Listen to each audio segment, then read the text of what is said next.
Viewers, there's a political dilemma that we cannot escape. We've got to look at this. Australia now faces a political dilemma that governs increasingly. These governments are increasingly struggling to discuss openly. The dilemma is not migration itself. Australia's always been shaped by migration. The dilemma is whether a modern nation can continue importing large numbers of people from vastly different cultural, tribal, religious and political backgrounds while simultaneously guaranteeing the safety, cohesion and trust expected by existing citizens. We've just had Steve Ogilvie in the middle of the streets of Ireland somewhere almost lose his head by an unprovoked attack by an immigrant just in the middle of the street. Now you can see the footage on X or whatever you want to do to try and find it. You can find it if you want to. I advise caution, it's pretty graphic. But the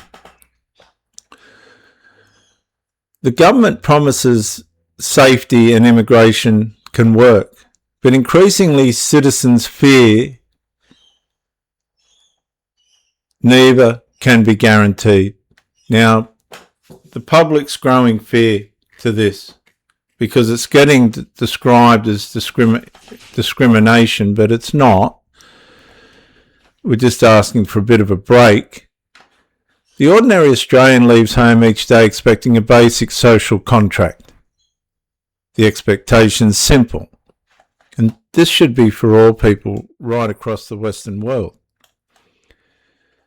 The stranger walking past should not be a threat. The train station should not be a threat. The shopping centre should not be a threat. The school should not be a threat. The public street should not be a threat. Yet throughout the Western world, a growing number of highly publicised acts of random violence have created a different psychological reality. Most people understand that the overwhelming majority of migrants are not violent. That is not the source of public concern.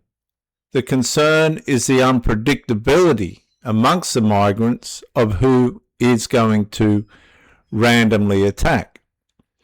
Now, citizens increasingly believe they do not know who has entered, what background they carry, what grievances they possess, what ideological influences shape them, or whether government screening systems are capable of identifying risk before tragedy occurs.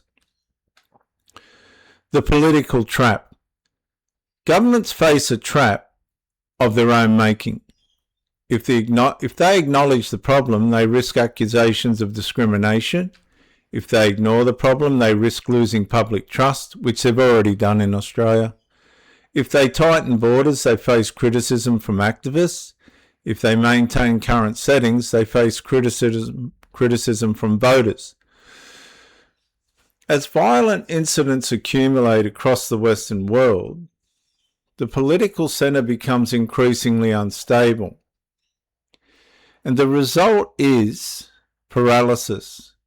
Citizens demand answers, governments deliver management language, and the gap between the two continues to widen. And it's getting pretty bad in Australia because it's never been so morally bankrupt.